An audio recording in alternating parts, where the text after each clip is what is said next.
Imagínense, descubren que aquellos vecinos ejemplares, a quienes todos admiraban como la familia perfecta, escondieron un secreto tan monstruoso que podría sacudir incluso su fe en la humanidad. ¿Alguna vez te has parado a pensar en lo que realmente sucede detrás de las puertas cerradas de esas casas comunes y corrientes por las que pasas todos los días sin darle importancia? En 1978, mientras el país se preparaba para los Juegos Olímpicos, Moscú, un pequeño suburbio de Leningrado, se convirtió en el escenario de una historia tan inquietante que décadas después todavía haga estremecer incluso a los investigadores más dedicados. Experimentado. Fue en Toksovo, un pueblo tranquilo rodeado de bosques de pinos y lagos cristalina al norte de Leningrado, donde la familia Smirnov brilló como símbolo de virtud soviética. Anatoly Petrovich Smirnov, un ingeniero de 53 años, trabajaba en una respetada empresa de defensa y una figura influyente en el comité local del partido. Su esposa, Valentina Nikolaevna, de 48 años, enseñaba literatura en la escuela local y dirigió el consejo de padres. Después de 11 años de matrimonio sin hijos, la pareja comenzó. Acogieron niños en 1967, primero 3, luego más, hasta que en 1978 ya estaban 12. Vecinos y compañeros los admiraban por su supuesto altruismo. En una época en la que, aunque el Estado fomentaba la adopción, su hogar era visto como un modelo de felicidad. La familia y la moral comunista. 2 veces al año, Valentina organizaba espectáculos en casa donde los niños cantaron himnos patrióticos y recitaron poemas de autores soviéticos. Anatoly, al mismo tiempo, habló en las reuniones del partido sobre la importancia de las familias fuertes para él. Construcción del futuro comunista. Ellos fueron nuestro ejemplo, recuerda Nina Sergeyevna Boronina, entonces directora de la guardería local. Valentina llegó a las reuniones. Crianza impecable con notas y sugerencias. Los niños fueron educados, bien educados. Vestidos y excelentes estudiantes. Los profesores siempre decíamos, espero que todos. Mis padres eran tan dedicados como los de los Smirnov. La familia vivía en una espaciosa casa de 2 pisos, heredada de un cirujano renombrado de Leningrado, padre de Anatoly. Situada a las afueras del pueblo, la propiedad estaba rodeado por un alto muro y un denso seto de arbustos. En la parte trasera, un vasto terreno con huerta, invernaderos y un pequeño huerto completaban la imagen de una casa ideal para una familia numerosa. Pero la fachada perfecta ocultaba algo siniestro. Todo empezó con un detalle aparentemente insignificante la noche del 23 septiembre de 1978. Marina Kovalova, alumna de 8º grado, pasaba por casa de sus padres Smirnov alrededor de las 9 de la noche cuando notó una luz extraña que salía de las ventanas del sótano. Un resplandor rojizo y palpitante se escapó a través de las grietas cercanas al suelo. Y regresaba de casa de un amigo después de estudiar para un examen de álgebra, informó Marina más tarde. Ya estaba oscuro y me estaba apresurando. Cuando pasé por él. En la casa de los Smirnov, vi una luz extraña, como si fuera un proyector o algo así. Me detuve unos segundos y escuché un sonido monótono, como un canto o un recitación. Me asusté y seguí adelante. Este episodio podría haber quedado en el olvido si no fuera por lo ocurrido ese día. Siguiente. El 24 de septiembre, Igor Smirnov, de 12 años, no se presentó en la escuela.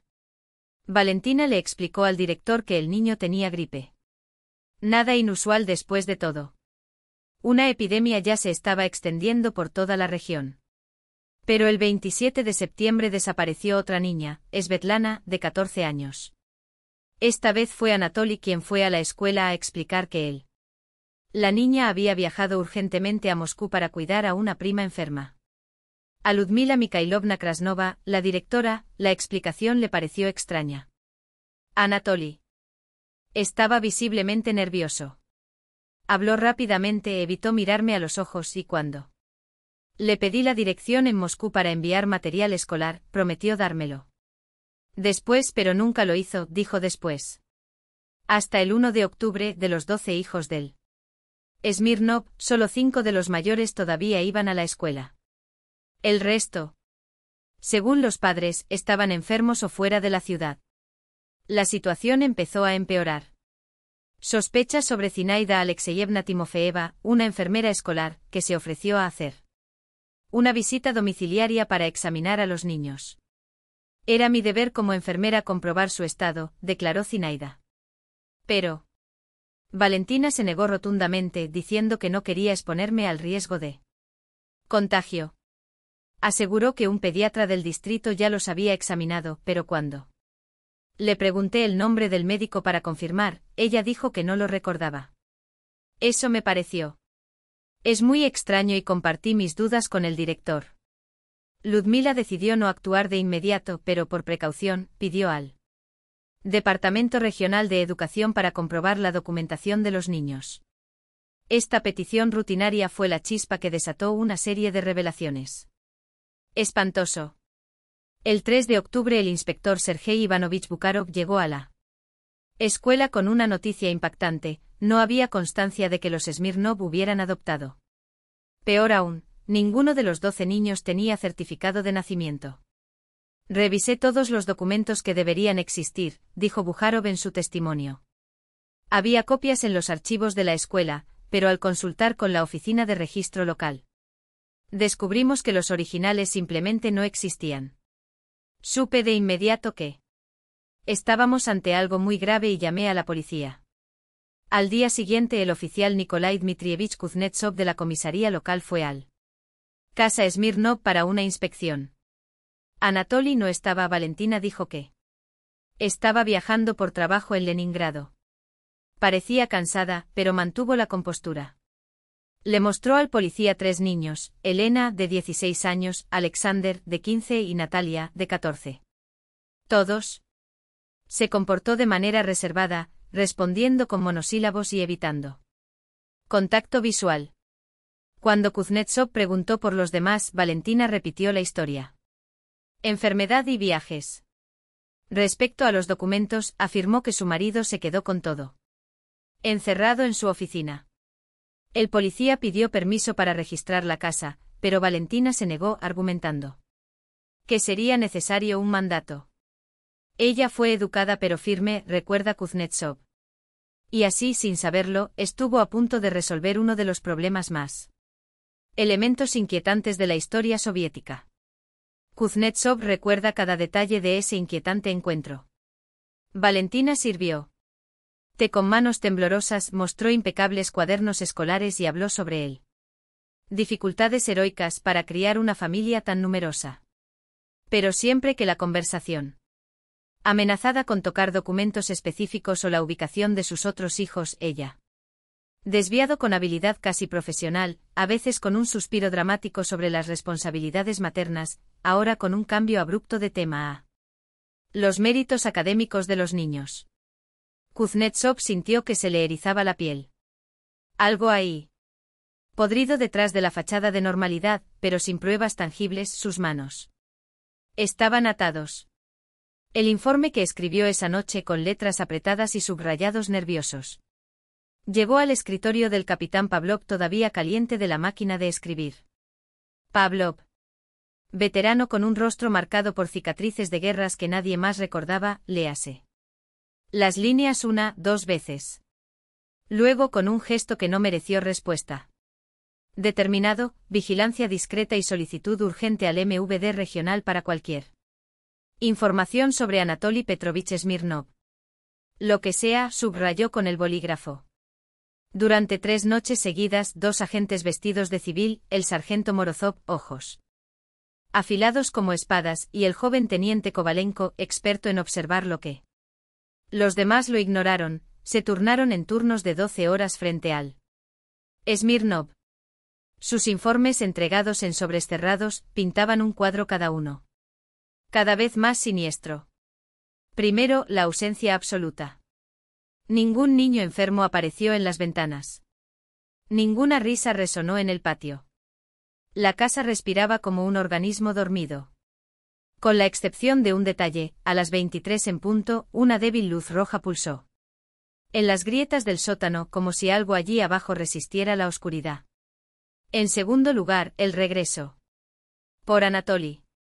Según registros oficiales, se encontraba de baja médica desde el 3 de octubre, pero a las 7:30 de la tarde del día 5, un Ford negro, no el auto familiar, se detuvo delante de la casa, y Smirnov salió de ella, con un maletín de cuero que parecía pesado.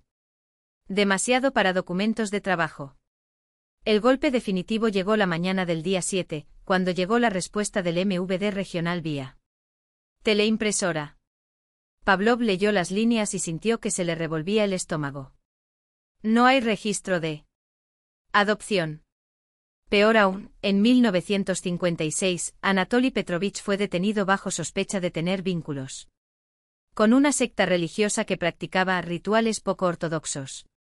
El caso fue cerrado por falta de pruebas, pero las declaraciones de los investigadores de la época hablaban de sangre, de animales, símbolos invertidos y niños con marcas en el cuerpo. Pavlov no necesitaba nada más. A las 5:58 se giró la orden de registro e incautación. A las 6:03 de la tarde ya estaba en el asiento trasero de un Gaz-24 con 4 hombres armados y la fiscal Olga Lebedeva, una mujer de voz gélida y ojos que traspasaban. Mentiras. Cuando llegaron, Anatoly los esperaba en el porche, inmóvil como una estatua de cera. Llevaba un abrigo negro a pesar del clima templado de octubre y sus manos, cruzados a sus espaldas, parecían esconder algo. Oh, espera, pensó Pavlov. Al mostrar el mandato, Smirnov se limitó a asentir, con una sonrisa tan leve que podría haber sido confundirse con un espasmo muscular. Te esperaba antes, dijo, y la frase quedó suspendido en el aire como un presagio. Valentina, por el contrario, se derrumbó. Aferrándose a marco de la puerta, les rogó que no asustaran a los niños, repitiendo como un mantra: están felices, lo prometo. Los amamos. Su rostro, antes pálido, adquirió manchas rojas de pánico. El primer piso no revelaba nada más que un teatro cuidadosamente montado. El salón, con sus sofás de terciopelo descolorido, olía a cera y mentiras. La oficina de Anatoly albergaba una caja fuerte cerrada con llave, que se negó a abrir, afirmando secretos de Estado, una excusa tan absurda que parecía una confesión. Las habitaciones infantiles del segundo piso eran cápsulas de perfección aséptica, camas hechos con precisión militar, armarios llenos de ropa con etiquetas intactas, mesas, cabeceras vacías. Como habitaciones de hotel para fantasmas, señalaría más tarde Morozov en su cuaderno. No había fotos, juguetes rotos, cuadernos garabateado, nada que demuestre que allí vivieran niños reales.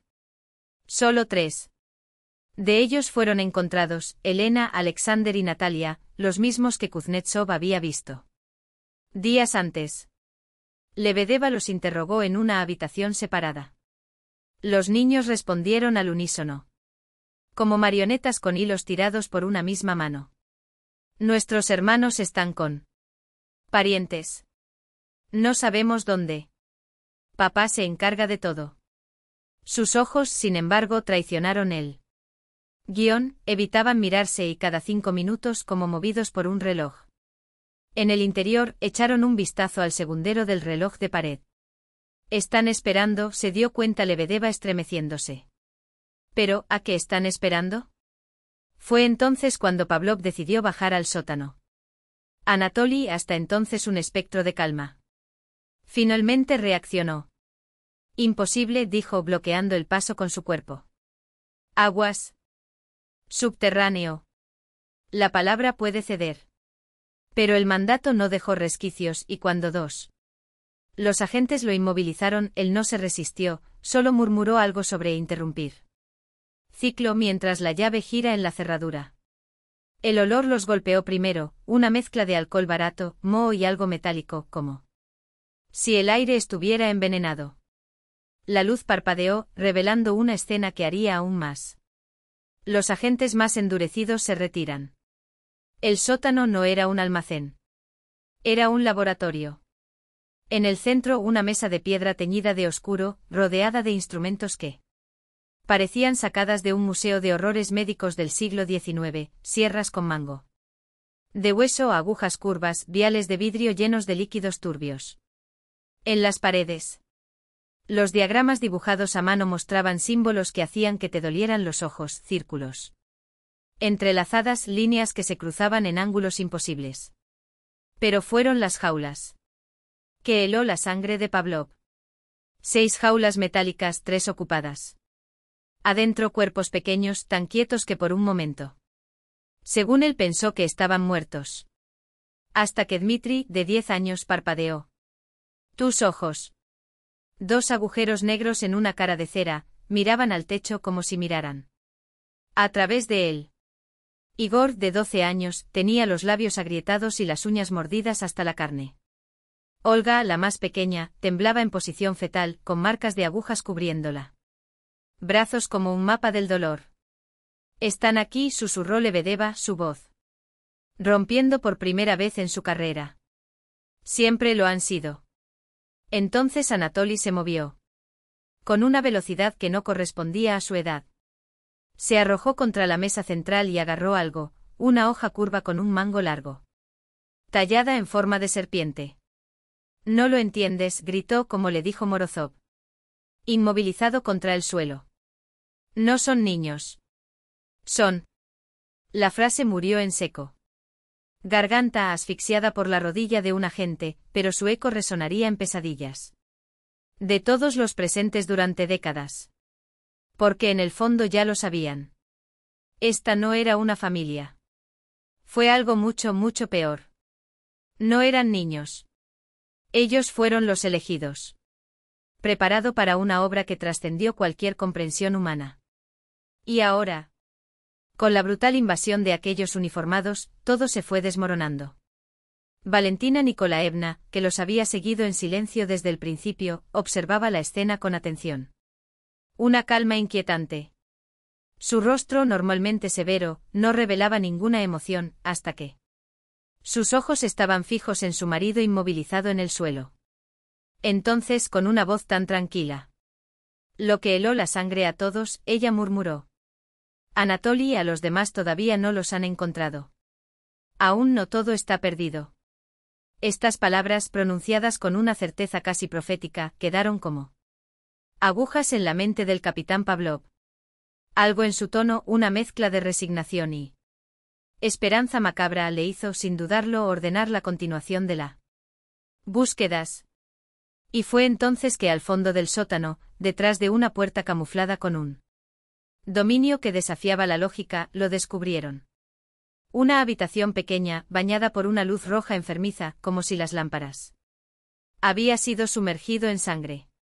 En el centro un aparato arcaico similar a un proyector viejo pero distorsionado por modificaciones grotescas, apuntaba a un pared blanca. Encima, las imágenes parpadeaban con un ritmo hipnótico, diagramas imposibles, símbolos que parecían retorcerse bajo la mirada, textos en un lenguaje que ninguno de los presentes había visto jamás. Y en los rincones, inmóviles como figuras de cera. 3 figuras sentadas en posición de loto. Svetlana, 14 años. Mijail, 13 años. Ana, 9. Tenía los ojos cerrados. Sus labios se movieron al unísono, murmurando palabras en un lenguaje gutural que sonaba como un eco de algo mucho más antiguo que la humanidad. No reaccionaron ante la entrada de los hombres. No parpadearon cuando unas manos brutales los agarraron por los brazos. No se despertaron cuando los sacudieron con violencia.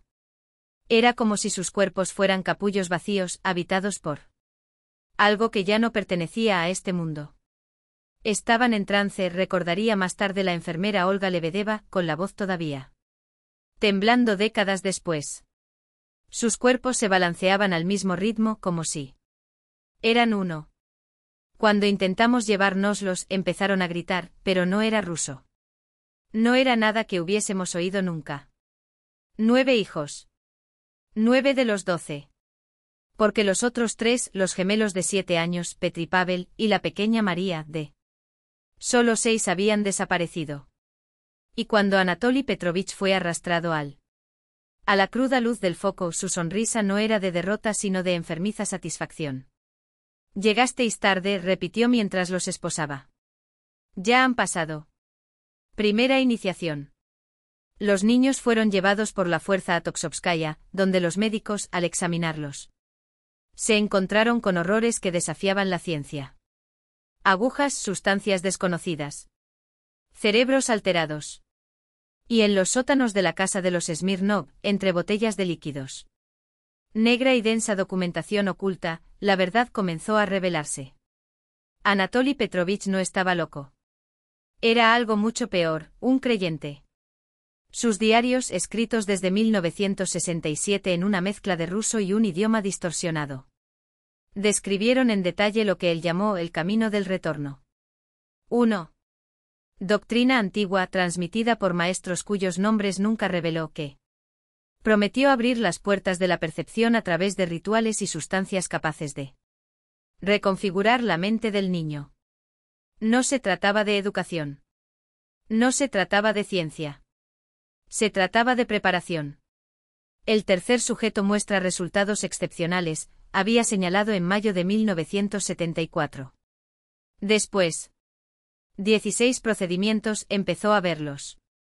Hoy describió el primer viajor con una precisión idéntica a las palabras del maestro. Su discurso sigue siendo confuso, pero en momentos de claridad, habla el idioma de los antiguos sin ningún acento. Continuamos la preparación. En febrero de 1976, lo escrito se volvió más urgente, casi febril. Los gemelos están listos para la transición. Sus cerebros han sido completamente reestructurado para recibir la conciencia. La ceremonia está prevista para el próximo equinoccio. A Valentina le preocupa que llamemos la atención, pero la recompensa justifica el riesgo. Cuando el primer viajor encarna en el cuerpo preparado, ninguna autoridad terrenal puede detenernos. La última entrada, fechada el 3 de octubre de 1978, 4 días antes de su arresto. Fue un presagio. Todo va según lo planeado. María comenzó a hablar el idioma de los antiguos sin necesidad de preparativos. Los gemelos están listos para la ceremonia de nacimiento. Boleto. Hoy os llevaré al sitio. Valentina se quedará con los demás. Ella teme que la escuela puede haberlo sospechado, pero estoy seguro de que todavía tenemos tiempo. Una luna más. Lleno, y la gran obra será completa. El lugar. Nadie descubrió nunca qué era. Ni siquiera dónde estaba. A pesar de las búsquedas masivas, propiedades registradas, conocidos interrogados. Cada centímetro de tierra perturbado, Petr, Pavel y María habían desaparecido como fumar. Y cuando llevaron a Anatoly Petrovich para interrogarlo en Leningradskoye Oblast Noe Upravlenie Militsii, su comportamiento no hizo más que profundizarla. Misterio. No mostró miedo. No mostró ningún remordimiento. Él simplemente sonrió como si hubiera escuchado algo que nadie más podía entender. Estás buscando en el lugar equivocado, le dijo una vez a un investigador con una sonrisa. Calma que envió escalofríos por tu columna vertebral. Ya no están aquí. Es de donde fluye el tiempo. Otra manera. Valentina Nikolaevna, por el contrario, mantuvo una calculada frialdad. Admitió que ninguno de esos niños había sido adoptado legalmente. Los 12 almas entregadas por otros seguidores de la misma secta repartidos por toda la Unión Soviético había sido seleccionado. Novoibirsk. Sverdlovsk. Alma-Ata. Riga. Niños especiales desde que nacen, como ella misma repitió con convicción. Que heló el aire. Anatoly los llamó vasos puros. Estaban preparados desde el primer día. Algunos nunca habían probado la comida normal. Solo mezclas especiales. Preparado por el propio Anatoly, quien afirmó que los alimentos normales contaminaban. Percepción. La educación que recibieron no siguió ningún plan de estudio soviético, era Un adoctrinamiento, un condicionamiento para algo que iba más allá de la lógica, más allá de la razón. Decía que la escuela tradicional era una prisión para la mente, confesó Valentina. Sus dedos temblorosos jugaban con el borde de la mesa. Que necesitábamos liberarlos de corrientes del materialismo. Y cuando le preguntaron por los 3 desaparecidos, su rostro decayó. No sé. Una mentira. O una verdad tan horrible que ni siquiera ella podría afrontarla.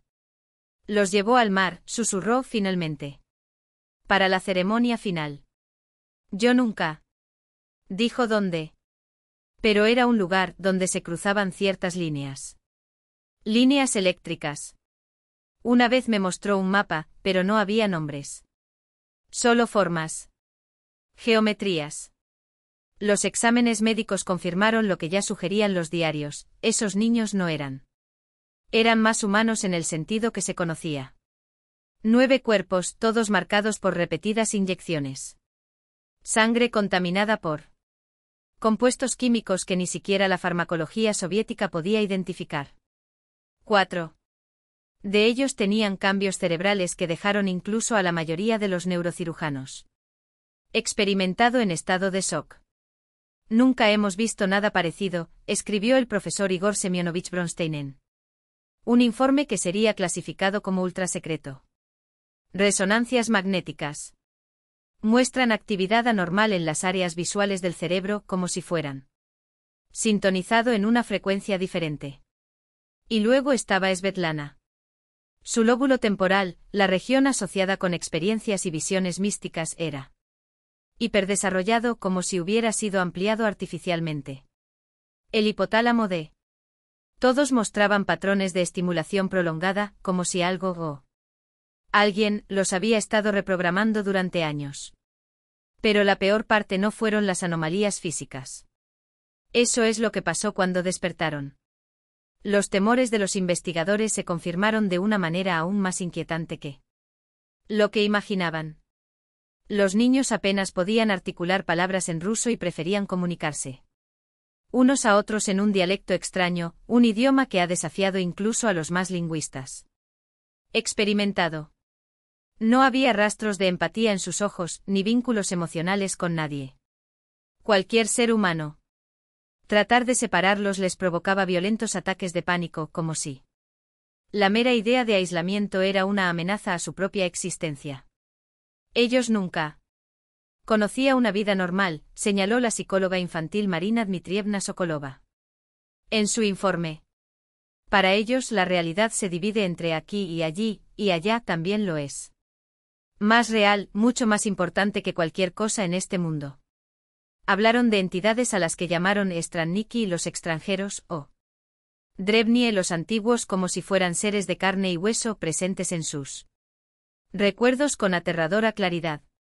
Según los informes, los rituales a los que estaban sometidos tenía un único propósito, preparar sus cuerpos y mentes para recibir estas entidades, una especie de posesión planificada y meticulosa. Pero era Elena, el mayor del grupo, quien reveló los detalles más oscuros. Mi padre decía que éramos los elegidos, le dijo a la psicóloga, con una calma que le heló la sangre. Que nuestros cerebros fueron moldeados desde la niñez hasta la casa. Los extranjeros vienen de más allá de las fronteras del mundo visible, de un lugar que él llamado vestíbulo. No pueden entrar solos. Necesitan conductores, personas con una estructura cerebral especial.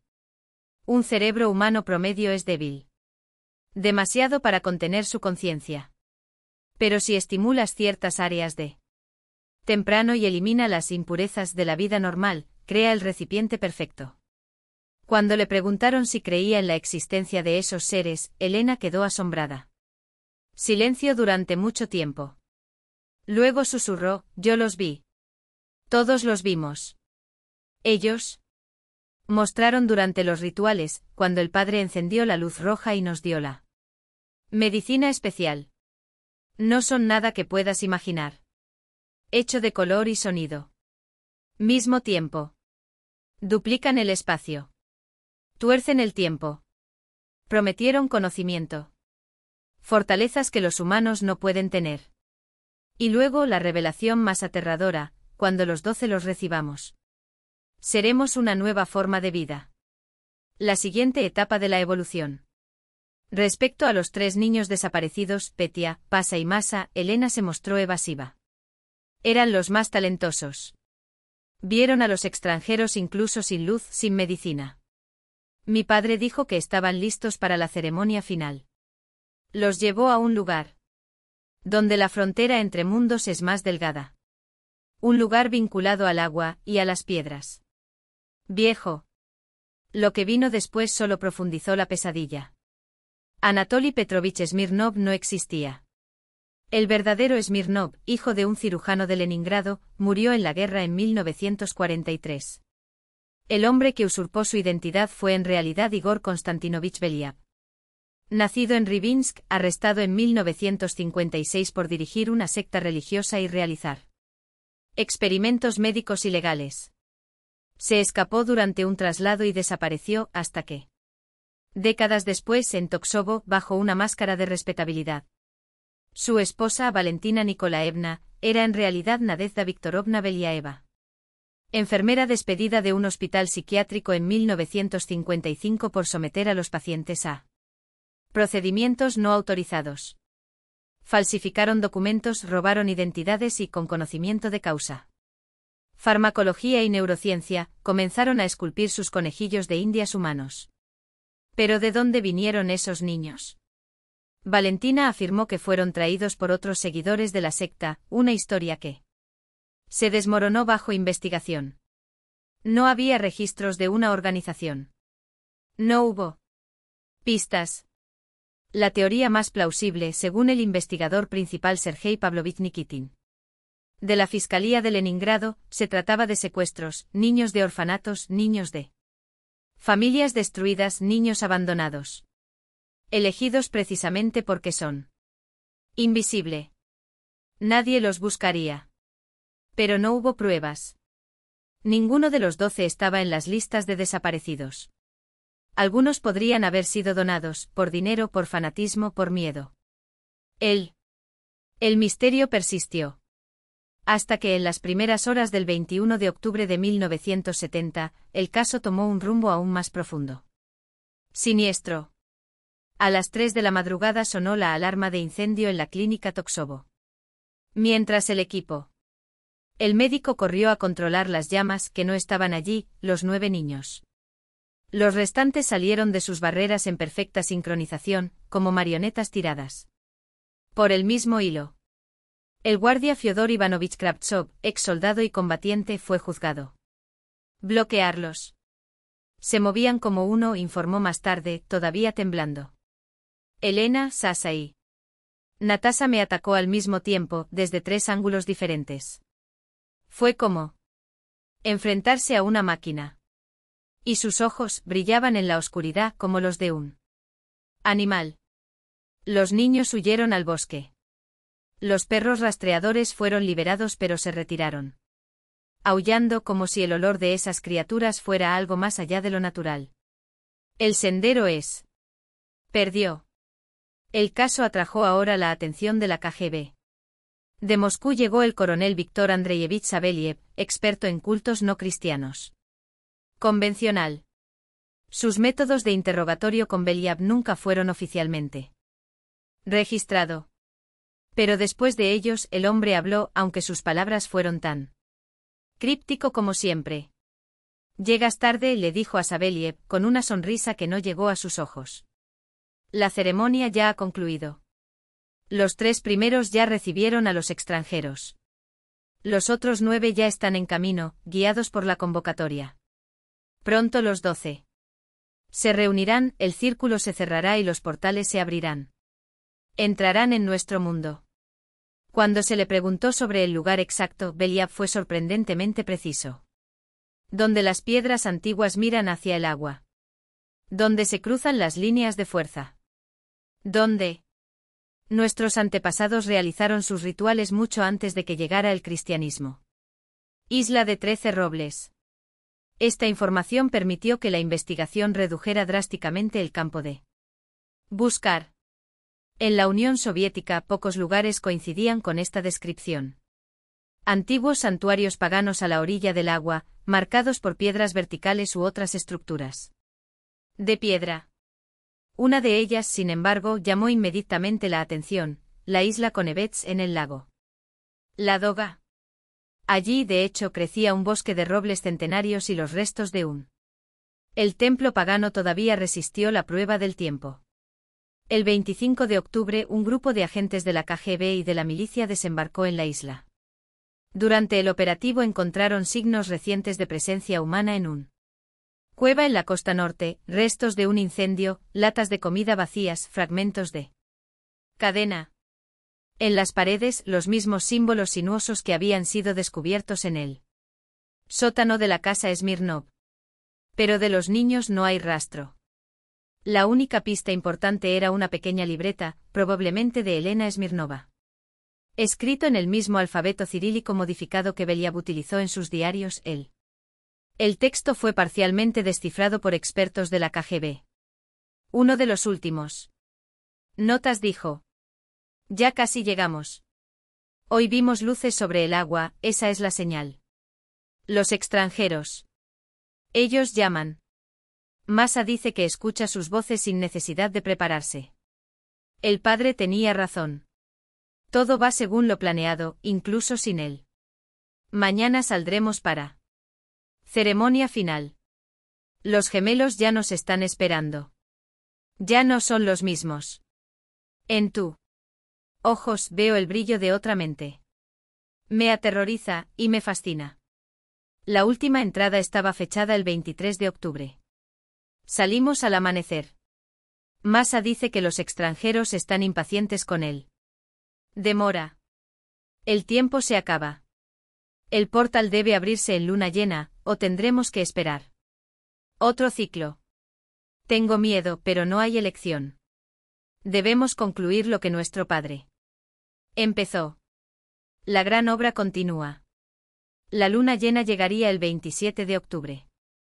La investigación tuvo solo 2 días para encontrar a los niños y detener lo que estuvieran a punto de hacer, aunque nadie sabía exactamente qué significaba eso.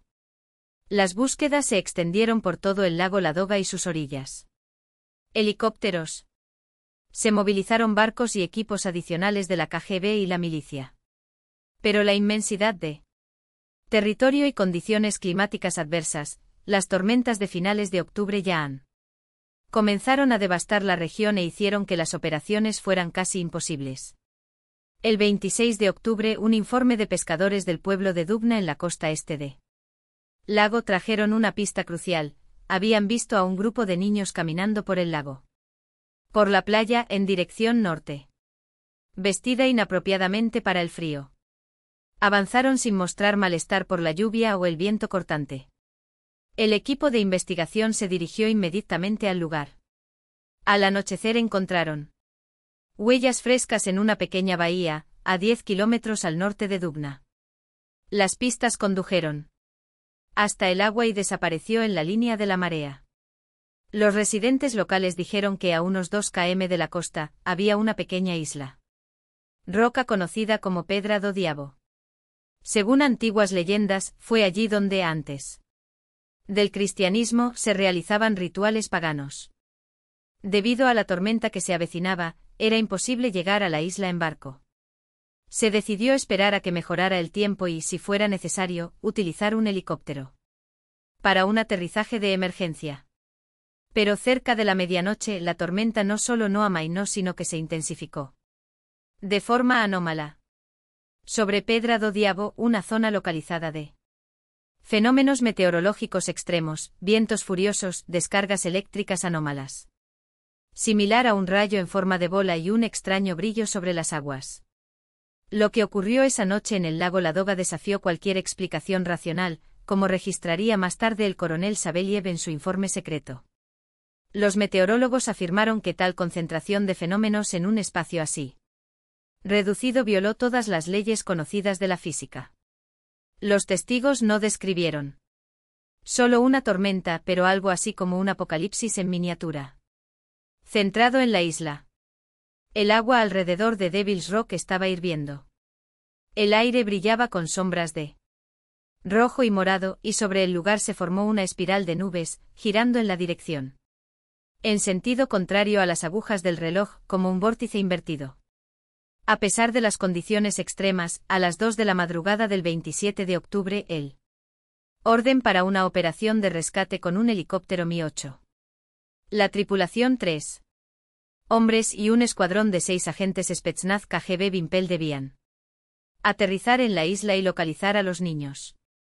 El helicóptero despegó a las 2:30 horas. Inicialmente los pilotos planearon mantener la distancia lejos de forma segura del epicentro de la tormenta para evaluar la posibilidad de aproximación. Pero, según los supervivientes, cuando la aeronave se encontraba a 1 kilómetro del lugar, todos los sistemas electrónicos fallaron repentinamente y la máquina comenzó a tirar al centro de la perturbación. Fue como si una mano gigante nos agarrara, relataría más tarde el segundo piloto. Capitán Mikhail Zotov. Los motores estaban funcionando a máxima potencia, pero el helicóptero fue arrastrado inexorablemente hacia la isla. El comandante intentó desviar, pero el avión no respondió. Y entonces lo vieron. En lo alto de Pedra do Diabo, entre las rocas, estaban los niños. De la mano. Formando un círculo. En el centro, algo que Zotov nunca podría describir con precisión, una columna de luz, pero una luz negra. Si eso tiene sentido. Una oscuridad tan intensa que eclipsó la noche circundante.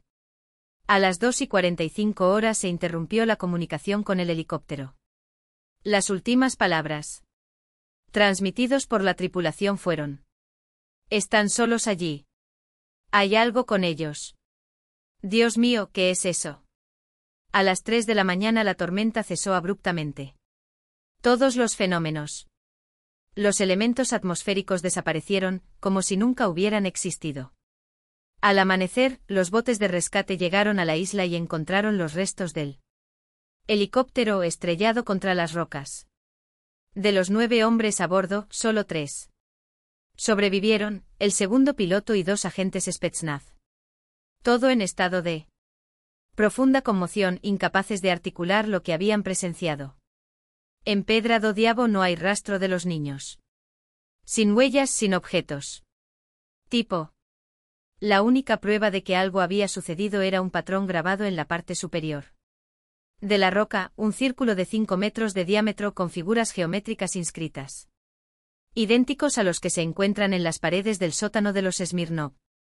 Los expertos confirmaron, ese dibujo no podría haberse realizado por medios convencionales. No fue pintado ni tallado, fue grabado a fuego en el granito. A 3 metros de profundidad, como si la piedra se hubiera derretido bajo un intenso calor extremo.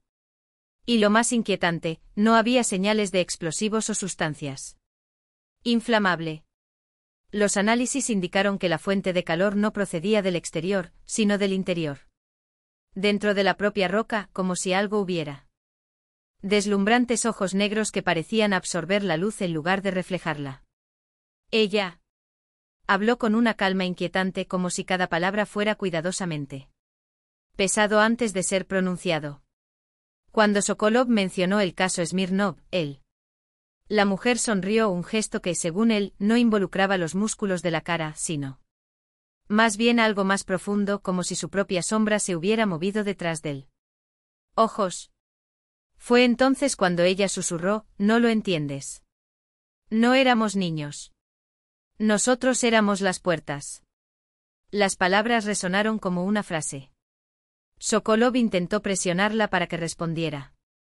Pero Elena, si ese era su verdadero nombre, simplemente deslizó un sobre la mesa antes de desaparecer entre la multitud.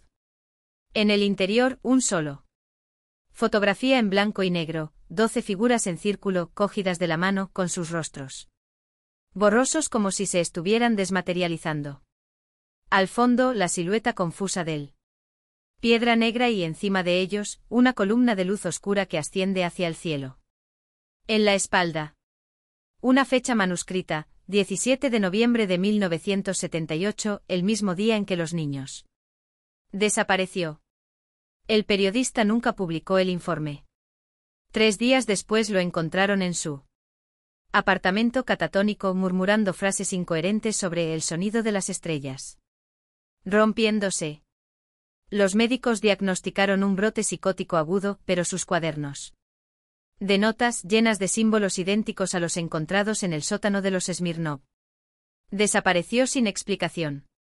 Este no fue un caso aislado. En los años siguientes, decenas de informes similares aparecieron en foros oscuros y archivos policiales clasificados. En 2005, el psiquiatra de Murmansk, Dr. Viktor Kovalenko, documentó el caso de un paciente que, después de un sueño recurrente de niños con los ojos vacíos, empezó a hablar. Habla con fluidez un idioma desconocido, más tarde identificado como variante arcaica del sami, una lengua que el hombre nunca había estudiado antes. Su muerte por causas naturales a los 32 años, con el cerebro mostrando anomalías estructurales inexplicables, repitió obsesivamente una frase: no. Son humanos. Son lo que queda cuando eliminas a la humanidad. La ciencia oficial insiste en descartar estos fenómenos como histeria colectiva o trastornos neurológicos raros. Pero hay detalles que resisten cualquier explicación racional.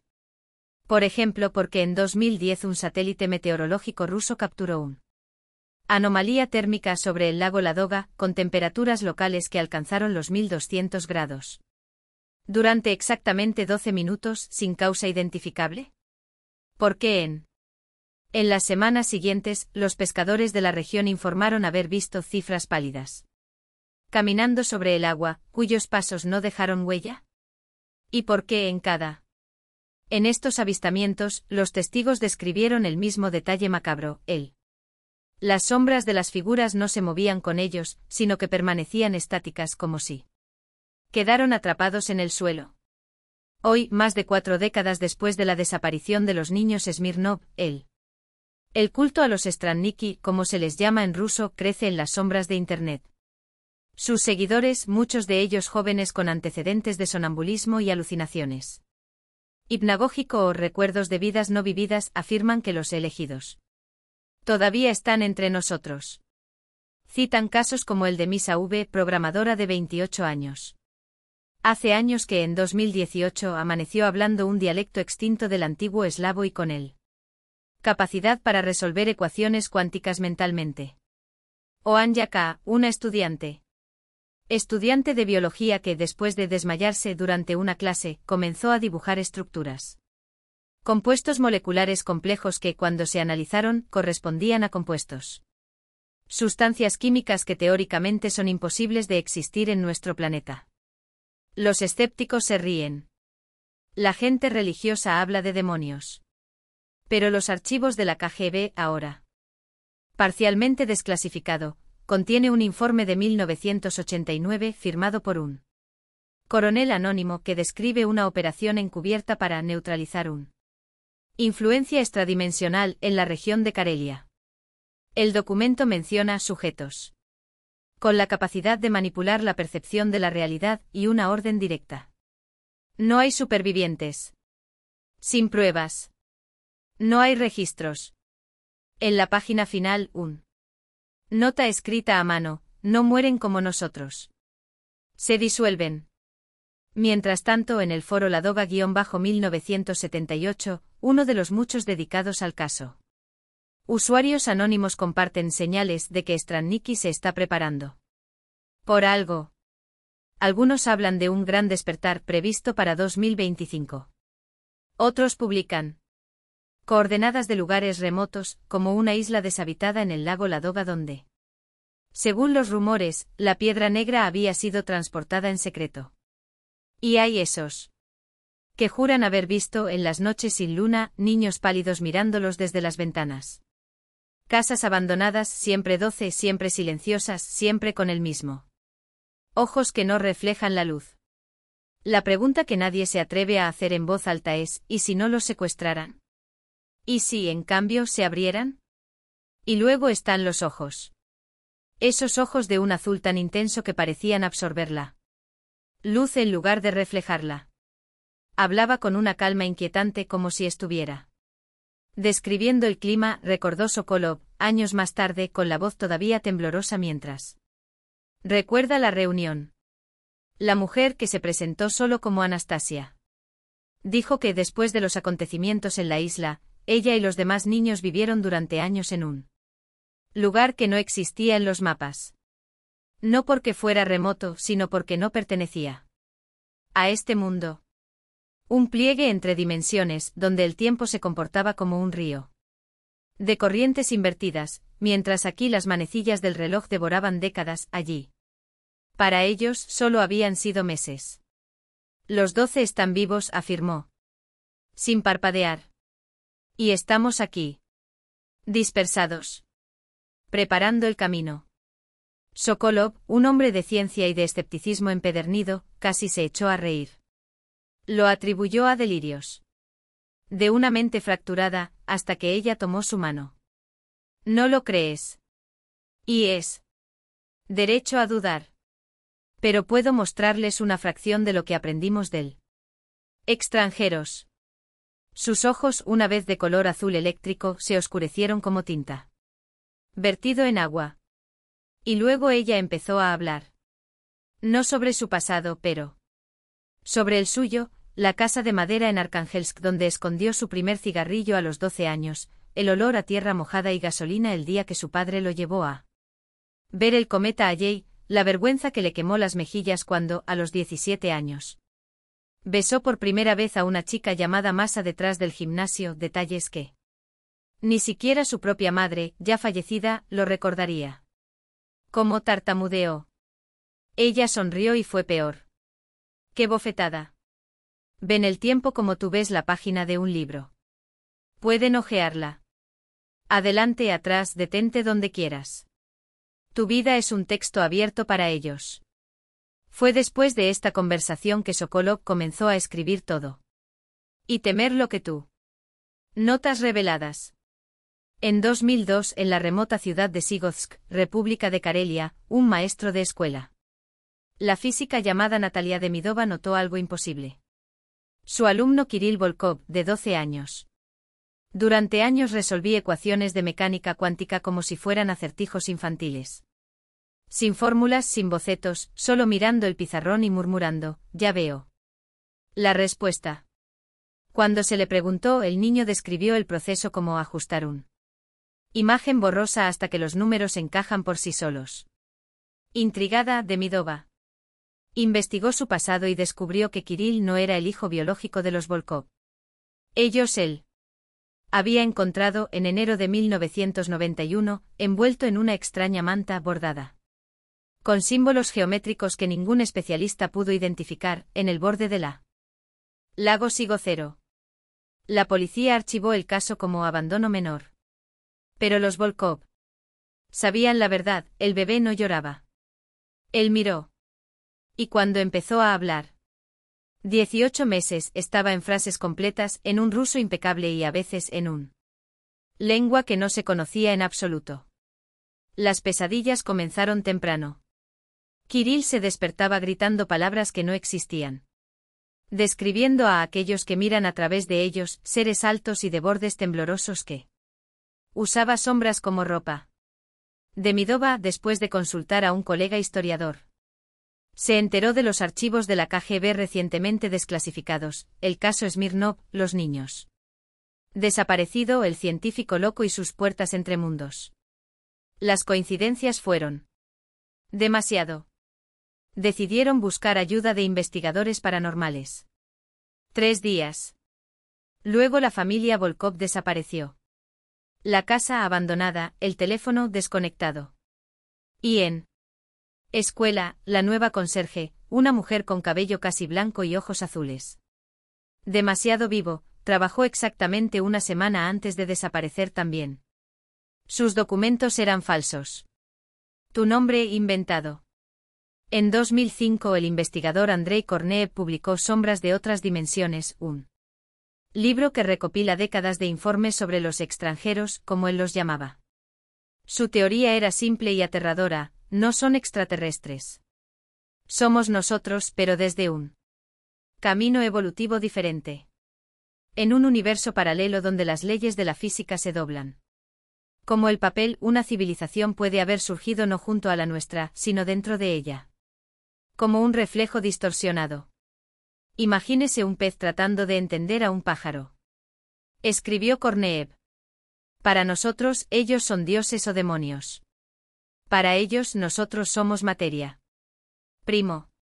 Y fue entonces cuando Igor Believ entró en la ecuación. Korneev sugirió que el científico, en su obsesión por trascender los límites de la mente humana, puede haber creado accidentalmente un puente. Los niños del lago Ladoga no fueron secuestrados. Ellos eran reconfigurado. Sus cerebros reescritos para servir como portales vivientes, vasos. Donde una conciencia extraña podría habitar, aunque sea por un momento. El incidente de 1978 no fue un fracaso, afirmó Korneev. Fue un éxito. Y. Desde entonces se han ido copiando como un virus de cuerpo en cuerpo preparando el terreno para algo más grande. La comunidad científica se rió. Hasta que en 2008 empezaron a aparecer los primeros vídeos. Circular. Gente común y corriente. En metros, plazas, cafés. De repente sus ojos se oscurecieron. No como pupilas dilatadas, sino como si el iris fuera reemplazado por un vacío que absorbió la luz. Ojos negros, lo llamaron los internautas. La mayoría lo descartó como falsificaciones profundas. Pero los analistas de vídeo como Dmitry Orlov, un ex experto en vídeo reconocimiento facial del FSB, juró, esto no es CGI. Es como si la cámara estaba capturando algo que no debería existir. Una frecuencia fuera del espectro. Visible normalmente. Los vídeos se multiplicaron. Moscú. San Petersburgo. Minsk. Siempre. El mismo patrón, un destello, un segundo de oscuridad en los ojos y luego nada. Como si algo hubiera atravesado. En 2010 el genetista Igor Volkov, sí, el mismo apellido que la familia de Sigovsk. Otra coincidencia publicó un estudio que sacudió los cimientos de la biología.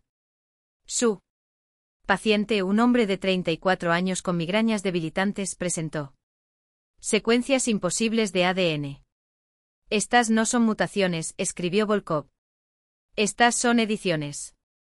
Como si alguien hubiera cortado trozos de código genético de otra especie y insertado en él con precisión quirúrgica. Los genes desconocidos codificaban proteínas que no correspondía a nada en la Tierra. Peor aún, reaccionaron a estímulos externos de forma anómala, como si estuvieran esperando una señal. A la mañana siguiente de la publicación, el paciente desapareció. Su historial médico eliminado. Y. Volkov, que nunca había hablado de teorías de conspiración, fue encontrado muerto en su apartamento 2 semanas después. Oficialmente suicidió. Sus colegas juraron que en los últimos días repitió una frase, no nos reemplazan. Están actualizándonos. 2012 marcó el comienzo del silencio. Los vídeos se detuvieron. Los informes han disminuido. Como si algo había terminado. O empezó. Pero a veces todavía se ven niños pálidos en las ventanas de las casas vacías. Y tus ojos nunca reflejan la luz. En 2018 un equipo de espeleólogos que exploraba cuevas en la orilla norte del lago Ladoga hizo un descubrimiento que sacudió incluso a los escépticos más acérrimos. En un sistema de cuevas hasta ahora desconocido, escondido detrás de una pared de estalactitas que parecían haber sido dispuestas por manos no humanas. Encontraron una cámara subterránea. En las paredes grabadas con precisión quirúrgica. Los mismos símbolos que aparecieron en el sótano de la casa Smirnov y en Pedrado. Demonio. En el centro un altar de piedra negra, pulida como un espejo, pero que no reflejaba nada, ni siquiera la luz de las farolas. Encima una caja fuerte de metal, resistente a corrosión, como si hubiera sido forjada ayer. En el interior no había oro ni reliquias. Hubo palabras. Diarios. Manuscrito en impecable ruso por Elena Smirnova. Fechado de 1978 a 2012, páginas y páginas que describen no solo lo que sucedió en la isla, sino también lo que vino después. Según esos registros, los 12 niños no estaban poseídos. Ellos eran expandido. Durante el ritual en Pedra do Diabo, algo salió mal, o bien. Dependiendo del punto de vista. Los extranjeros no se llevaron sus cuerpos. Ellos.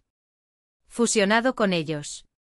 No hemos perdido nuestra humanidad, escribió Elena en una entrada de 1983, con una letra que oscila entre la precisión clínica y los trazos febriles como si dos manos hubieran guiado la pluma. Nos volvemos más. Cada uno de nosotros. Ahora lleva dos corrientes de conciencia, la humana y la otra. Existimos. Simultáneamente en dos mundos, vemos la realidad a través de cuatro ojos, dos. De carne, dos de algo que no tiene nombre en su lengua. Ella describe el periodo posterior al ritual como una caída en un espacio de ideas puras. Un lugar donde los pensamientos tienen peso, donde las matemáticas son tangibles y las emociones son arquitectura. Allí los niños, ahora algo más que niños, vivieron lo que para ellos fueron años aprendiendo de los extranjeros. No son dioses, señala Elena. Ellos son lo que tú serás. Un paso más en la escalera de la conciencia.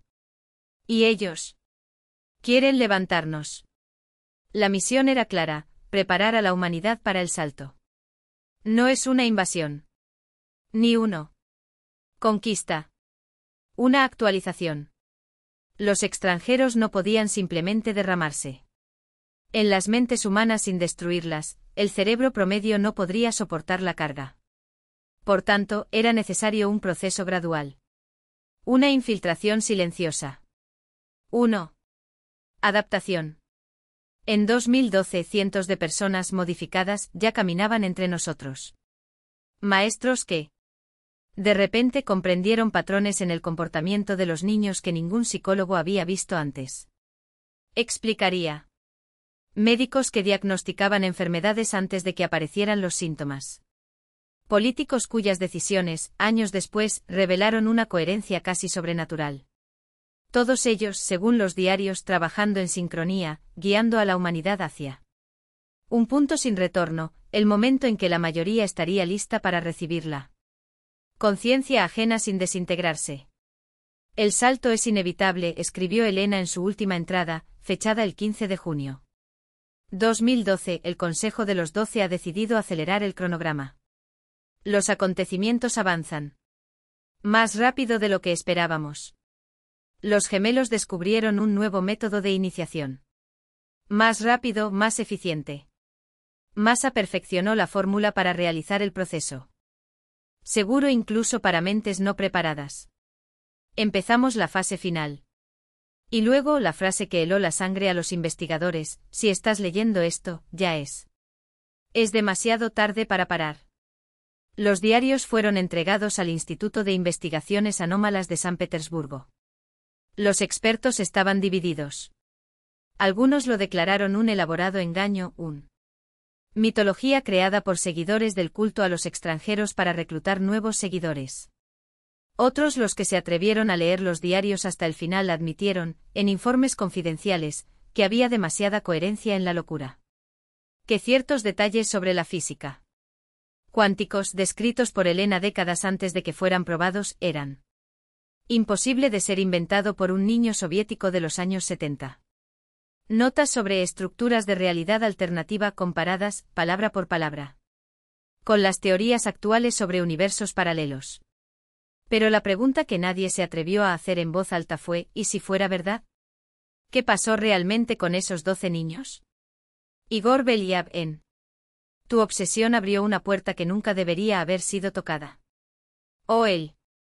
Sin querer, lo hizo bien, y ahora, entre nosotros, hay quienes ya no son del todo humanos. Piensa en tu compañero de trabajo, ese que siempre parece saber cosas que tú no. Debería. En el vecino que sonríe demasiado, cuyos ojos a veces brillan de forma extraña. Extraño bajo luz fluorescente. En la incógnita del metro que por un segundo parece mirar a través de ti. Si un día, en una pequeña conversación, notas que sus ojos se llenan de una oscuridad líquida, no retrocedas. No grites. Quizás sea solo un truco de la luz. O tal vez acabas de ser seleccionado. Dicen que quienes ven el brillo oscuro en los ojos de otra persona comienzan a cambiar. Sueñan con ciudades de cristal flotando en cielos violetas. Se despiertan hablando idiomas que nunca estudió. Y entonces un día, cuando se miran al espejo, se dan cuenta de que sus propios ojos ya no reflejan nada. Quizás el salto ya haya comenzado. Quizás los forasteros ya estén aquí, esperando pacientemente a que lleguemos el resto de nosotros. Estar preparado. Quizás usted sea uno de ellos y aún no lo sepa. La gran obra continúa.